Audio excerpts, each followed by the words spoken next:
स्वामी मत को प्रकट किया।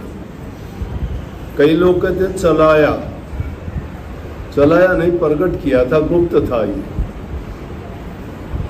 नाम गुप्त जब रहा नाम, नाम प्रकट जब धरिया नाम।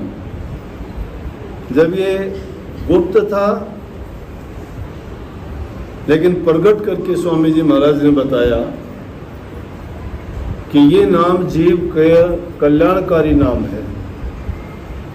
जीव का जन्म मरण से छुटकारा दिलाने वाला ये नाम है। जीव के कर्मों का भार जितना भी है, चाहे किसी भी योनि में और कितने युगों से वो करता आया है, अगर ये नाम लेके सच्चे मन से इस नाम का सुमरण करेगा, गुरु के बताए हुए मार्ग पे चलेगा, गुरु के बताए ढंग से ध्यान करेगा, अभ्यास करेगा, तो उस जीव के सारे खोटे पाप कर्म दग्ध हो जाएंगे और उसे मुक्ति धाम मिलेगा। मुक्ति धाम का मतलब प्रभु के चरणों में जगह मिलेगी। जो नेक काम करता है, जो भक्ति के रास्ते पे चलता है, प्रभु का गुणगान करता है, उसको याद करता है, जो बुराइयों को और पाप कर्मों को त्याग के शुद्ध और पवित्र हृदय से उस मालिक की अर्चना, पूजा, ध्यान और समाधि में ख्याल करता है, उसी के बारे में इस बात वाणी में भी कही है। बार बार उन्होंने जीव को चेताने के लिए अनेकों वाणी रची, अनेकों वाणी रची। अब कलयुग में इसी चीज का महत्व अधिक हो गया कि पुराने जमाने में जो हमारे मंत्र लिखे गए वो वेदों में, शास्त्रों में, पुराणों में बहुत लिखे जीव को समझाने के लिए, लेकिन उनको सीधे तरीके से आम लोगों में सरल भाव से प्रकट करके स्वामी जी महाराज ने बताया। जिस वेद मंत्रों को हम समझ ही नहीं पाते उसका अर्थ क्या होगा, और जिस वाणी का हम अर्थ अगर गलत लगा देते हैं तो अर्थ की बजाय अनर्थ हो जाता है। उसकी समझ की बजाय बेसमझी जब हो जाती है तो गलत काम कर बैठते हैं। इसीलिए तो आज के युग में बहुत से गुरुओं ने जो महापुरुषों की वाणी उन्होंने जो लिखी थी, उन वाणियों को अपने अनुसार ढाल लिया। अनेकों प्रकार की वाणी है, ऐसी एक दो नहीं। महापुरुषों ने समझाया जीव को कि अपनी कमाई का, अपने काम का 10वां हिस्सा दान करो। अब 10वां हिस्सा क्या हो गया? आप कमाई करते हो, वो 10वां हिस्सा निकाल के दे दो। संतों ने तरीका बताया था, दिन में 24 घंटे होते हैं, 24 घंटे का 10वां हिस्सा प्रभु के नाम में लगाओ। वो टाइम, वो कमाई करो, जो टाइम बनता है जितना भी 2, सवा 2, 2.5 घंटे, वो जो प्रभु की याद में लगाओ, वो 10वां हिस्सा देना है। पूरा का पूरा टाइम हम अपने परिवार के लिए, अपनी संतान के लिए, हम खुद के लिए, अपने खान पान के लिए, अपने शरीर पर तवज्जो दे के उसको खत्म कर देते हैं। रूह के लिए कोई काम हम नहीं करते। नाम रूहानी सत्संग दे दिया। रूहानी सत्संग, रूहानी सत्संग का नाम तो नहीं है। क्या है रूहानी सत्संग? है रूह के बारे में कौन सी बात बताई? इसीलिए कहा, उस रूह के बारे में ही समझाया इस वाणी में। हजूर स्वामी जी महाराज ने कहा, हंसनी क्यों पीवे तो पानी। पानी ये जल की बात नहीं है, संसारी पदार्थों के बारे में कहा गया है। हंसनी, इस रूह को कहा गया, ये हंसनी थी। हंस और हंसनी क्यों कहा गया इस जीव को? क्योंकि ये दूसरे जीव जितने भी होते हैं, कोई ना कोई किसी न किसी रूप में या तो किसी को कीट को मार के खाते हैं, या किसी दूसरे जीव को तकलीफ देते हैं, या उनके जीवन में, उनके रास्ते में बाधा बनते हैं। लेकिन हंस जाति ऐसी है जो किसी भी जीव को किसी भी प्रकार से कोई कष्ट या दुख नहीं देती। इसलिए उनको ये बताई बात, हंसनी कहा गया रूह को कि तू हंसनी होके और तू पानी क्यों पीती है? इन संसारी पदार्थों में क्यों अपने आप को लगा रखा है? और उसके लिए कहा तो फिर वो सवाल अपने आप उठ जाता है कि ये अगर नहीं ले तो इसको क्या चाहिए? तो उन्होंने कहा कि अनहद कूप भरे घट भीतर पीओ सुरत तानी। अनहद कूप तुम्हारे अंतर में भरे हुए हैं। बात बड़ी अचरजी लगती है कि अनहद कूप अंदर में कहाँ से भर गए? अनहद कूप कैसे भर गए? इंसान का रूप सृष्टि का छोटा नमूना है। जो तुम बाहर सृष्टि में देखते हो सब के सब इंसान के शरीर के अंदर है। पूरी सृष्टि की रचना 5 तत्व 3 गुण से मिलकर बनी है। ऐसी कोई चीज नहीं जो इंसान के शरीर में मौजूद नहीं हो, और जो इस संसार में है वो सब की सब इंसान में है। परमात्मा के बाद में अगर कोई दूसरा दर्जा है तो इंसान का ही है। अगर गुरु रूप में मिलता है तो गुरु इंसान के रूप में मिलता है।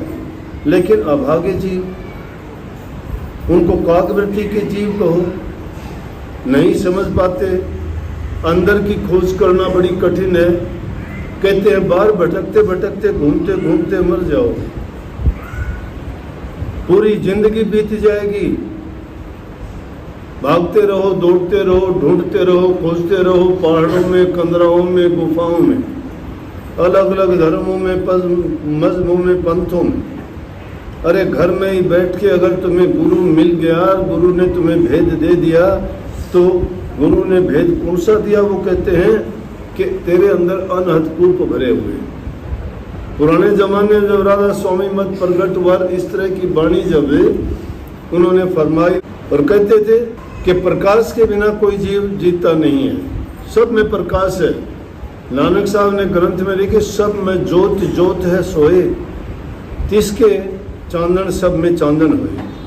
सब में ज्योत, वो ज्योति सब में प्रकट है। उस ज्योति से ही हम जिंदा हैं। ज्योति के कारण बोलते, चालते, फिरते, काम करते हैं। हमारे जितने भी ज्ञान इंद्रिय, कर्म इंद्रिय उस ज्योति के कारण जिंदा हैं। वो ज्योति जब शरीर से निकल जाती है तो ये मिट्टी है, ये मिट्टी पर कोई काम नहीं करती। ज्योति के कारण सारे पुर्जे काम करते हैं। तो इसके अंदर ज्योति है जिसको डिवाइन लाइट कहते हैं। तो जब स्वामी जी महाराज ने बताया कि तुम अगर एकांत में बैठ के जब ध्यान करोगे, अंदर में प्रवेश करोगे नाम का सुमरण करते हुए, तो तुम्हें ज्योति के दर्शन होंगे। सब ने माना। मुसलमान धर्म जो चला, मोहम्मद साहब ने चांद और सूर्य का जो उन्होंने बताया निशाना, वो उन्होंने अंदर में ही देखा था।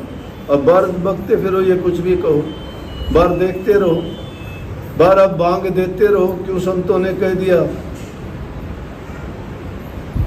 कि कंकर पत्थर जोड़ कर मस्जिद ली बना, ताम मुल्ला बांग दे क्या बहरा हुआ खुदा।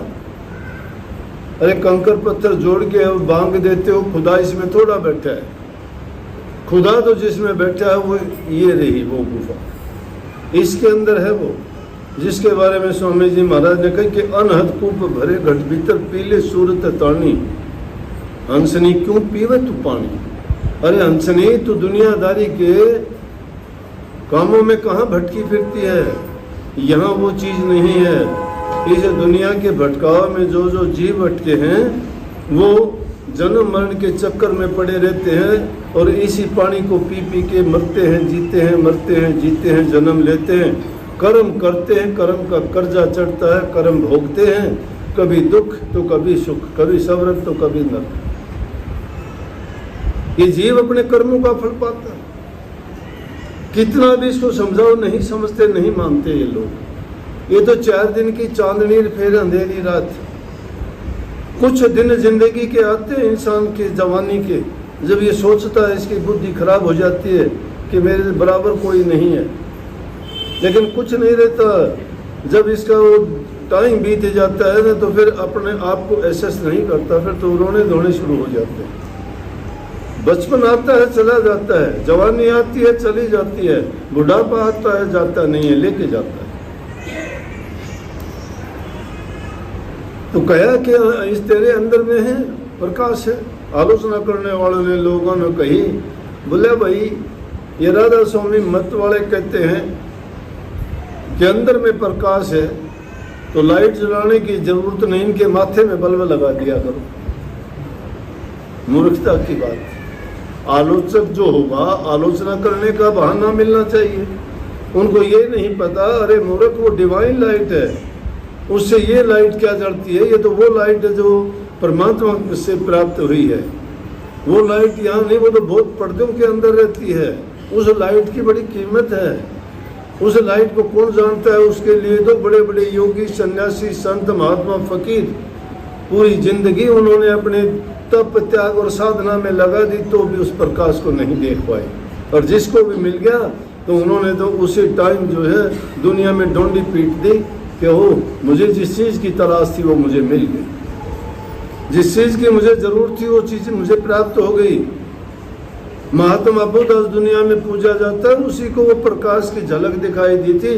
वो उसी के कारण सिद्धार्थ का नाम गौतम बुद्ध हो गया कि वो बुद्ध हो गया, बुद्धिमान हो गया। और जो शुद्ध जब तक नहीं होता तब तक बुद्ध नहीं होता। बुद्धि जब तक इंसान की सही नहीं होती है तब तक किसी भी चीज में आगे नहीं बढ़ सकता। तो उस सूरत को ये कही है कि तू दुनियादारी की चीजों में कहाँ पड़ती है, कहाँ तू मन के चक्कर में आ गई है। ये मन तो सबको बर्बाद करके रख देता है।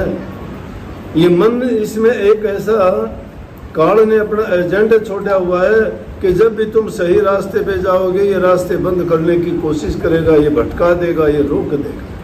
कभी लालच में, कभी लोभ में, कभी काम में, तो कभी क्रोध में, कभी अहंकार में, कभी तृष्णाएं बढ़ा देगा, कहीं इच्छाएं बढ़ा देगा, तो कहीं जो है और कोई ना कोई खोटा मंदा कर्म करवा देगा। मन करवाता है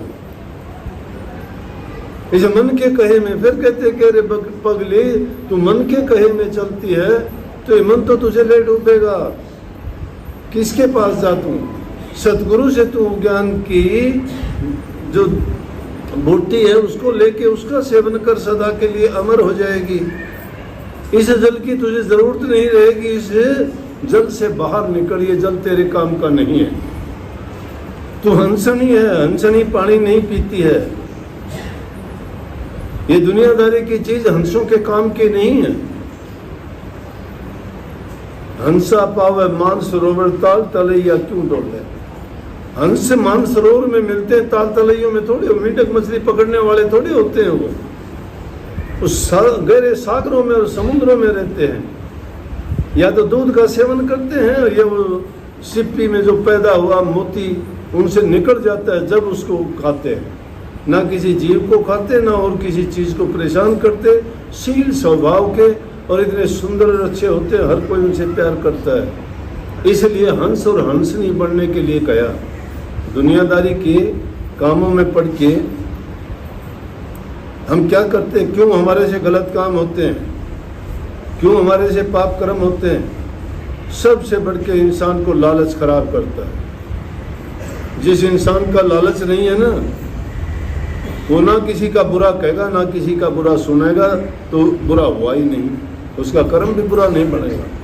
लेकिन जिसको इन चीज़ों में रस और आनंद आता है ना, वो उसकी खुराक बढ़ जाती है, वो छोड़ नहीं पाता हूँ। इसलिए संतों का सत्संग, संतों का सानिध्य और संतों के वचन की पालना करना, इस जीव को रोजाना जब उन वचनों से इनको संवारते हैं, उनको रास्ता दिखाते हैं और उनका परिणाम बताते हैं कि किस कर्म के करने से क्या होता है।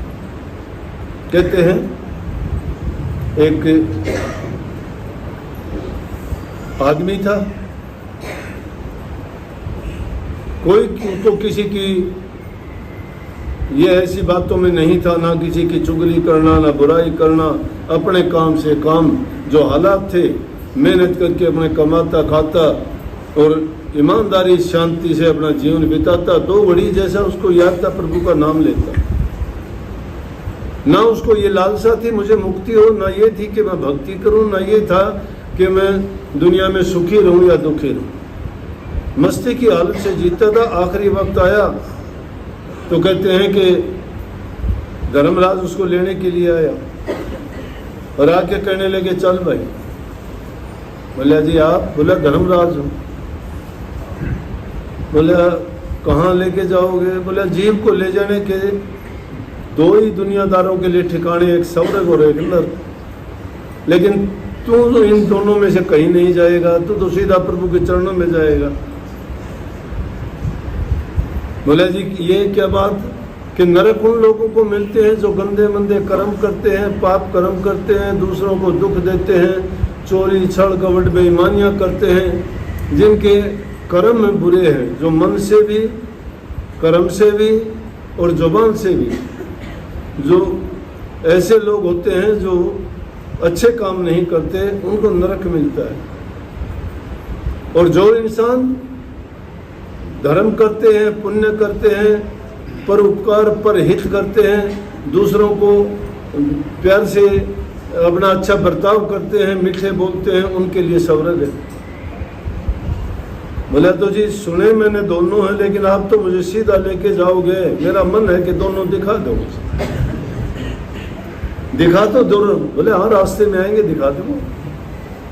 आया ले जाके जब नरक के पास गए तो हाय तौबा, कोई रोता है, कोई चिल्लाता है, कोई कुछ करता है, चेहरे उनके सूखे सूखे हुए, सब डरे हुए सहमे हुए हैं, कोई नंगे बदन पड़ा है, कोई कैसे है, उनके दुखों को बोला कि देख लो ये नरक है। देखा कोई भूखे, देखने के बाद कहने हाय मर गए, हाय भूखे हैं, हाय ये किसी का हाथ कटा हुआ है, किसी का पांव कटा हुआ है, कोई आंखों से अंधा पड़ा है, किसी को कोड लगा हुआ है। ये हालत देख के बड़ी गलानी सी हुई। और वहाँ खाने के लिए खीर का एक बड़ा टोकना भरा, बहुत बड़ा, उसमें मेवे, बादाम, काजू और क्या क्या पिस्ते वगैरह डाल के इतनी सुंदर खीर दूर से मकार आती है, लेकिन 100 फुट ऊंची कढ़ाई में।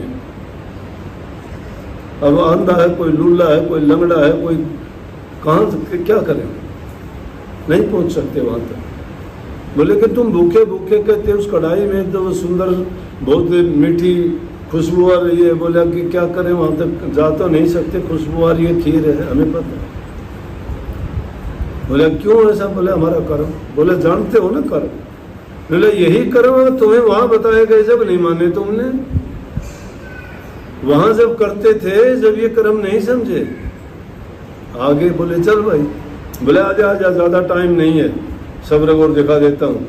आगे गया तो स्वर्ग में गया, आप खिले हुए चेहरे, मस्त आराम से खूब हंसते खेलते नाचते, उनको देख के कहने लगे भाई यहाँ तो खुशी ही खुशी है।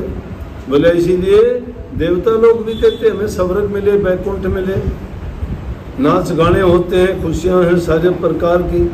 बोले कि ये लोग, बोले कि अच्छे कर्म करके आए हैं, जितने अच्छे कर्म किए हैं, जितनी अवधि के लिए इनको ये मिलता है, ये ऐसा आराम भोगेंगे, लेकिन भेज दिए जाएंगे फिर मृत्यु मंडल में, क्योंकि इन जीव की मुक्ति नहीं हुई।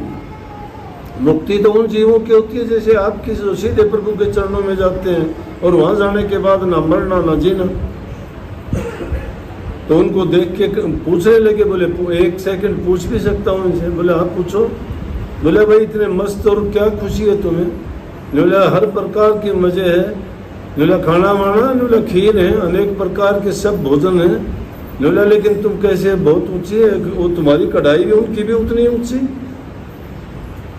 बोले भाई हमने क्या था कि यहाँ के पेड़ थे, उन पेड़ों से काट के सीढ़ी बना ली, अब सीढ़ी पर से सारे मिलजुल के उस पर चढ़ के जाते हैं, खा के आते हैं, सारे खाने हम तो खाते हैं, मस्त है, हमें कोई दिक्कत नहीं।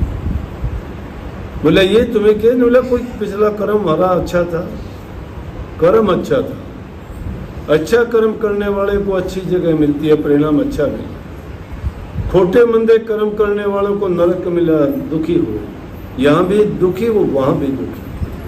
कहने लगे चल तुम। बोला कि तेरा तो काम नक्की हो गया, प्रभु के चरणों में गया, लेकिन ये आपको बता दूं कि आपको तो समझाना क्या है कि आपने खुद ही अपना काम किया है। बोले अगर मुझे पहले पता होता तो मैं और भी पता नहीं कितना प्यार करता प्रभु से, और भी भक्ति करता, लेकिन बोले कि तू ऐसा जीव था, ना तुझे किसी की परवाह थी, ना किसी को तूने दुख दिया, ना किसी का बुरा किया, तेरे अच्छे कर्म का फल तुझे मिला। कर्म की लाठी हर इंसान को लगती है, कर्म की लाठी उस सबको लगती है, और वो खोटे मंदे करता है तो उसको लाठी दुख देती है। लेकिन जो आदमी अच्छे कर्म करता है वही लाठी उसको सहारा बन के उसके साथ चलती है। कोई खतरा हो तो उससे बचाती है, कहीं गिरते हो तो उसका सहारा देती है, और वही लाठी क्योंकि अच्छे कर्म के कारण उसका है। और लेकिन जिसने सच्चे मन से प्रभु की भक्ति की होती है उसके लिए प्रभु के चरणों में स्थान होता है, और वो सीधे आपकी तरह से ही आते हैं। इसलिए जो हमारी जीवात्मा है, इस जीवात्मा का कोई कसूर नहीं है, इंसान बहकता है। ये बहकता है, कितना भी समझाओ इसकी, ये अपनी बुद्धि से काम करता है, अपनी बुद्धि के समान दूसरे को नहीं जानता है, समझता ही नहीं है।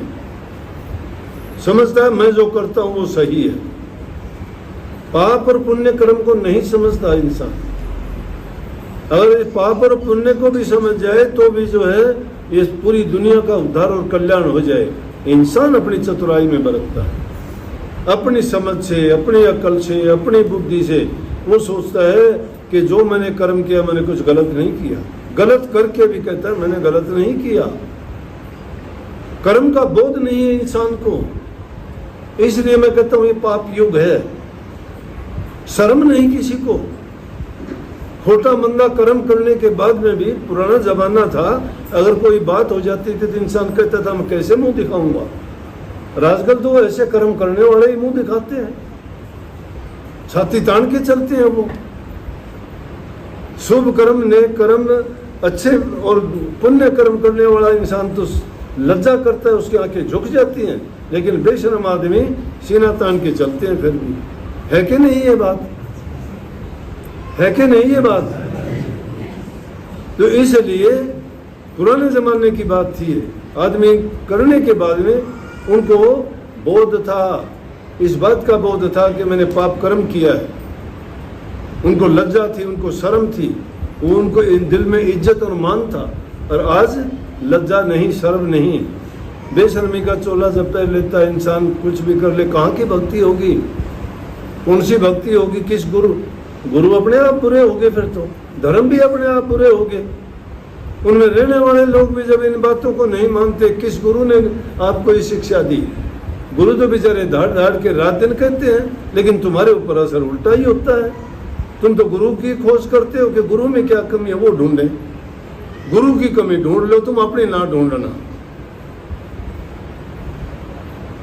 दूसरे की तलाशी लेते हो अपनी, और तो देख लिया करो, कभी अपने आप को ढूंढो। बुरा जो देखकर मैं चला तो बुरा न मिले कोई, जो तन खोजो अपना, झाती मारो अंदर में, देखो कितने पानी में हो। क्या करेगी बेचारी वो हंसनी? हंसनी वो इस पानी में भी यो पानी नहीं पीवेगी तो मर जाएगी। ये तो इस हंसनी को इस पानी की जरूरत नहीं। अमृत, संतों की वाणी सच्ची होती है, सुच्ची भी होती है और अमृत भरी होती है। सच्ची क्यों है? कि मिलोनी नहीं है उसमें। सुच्ची हर प्रकार से कल्याण करने वाली है, और अमृत मीठी है, अमृत जैसा आनंद है अगर कोई मानता है तो। इसलिए संतों की वाणी झूठी हो तो भी सच्ची करके जानी, जीव का हित इसी में है। सबको बहुत बहुत राधा स्वामी आशीर्वाद। खुश रहो, मालिक दया करे। राधा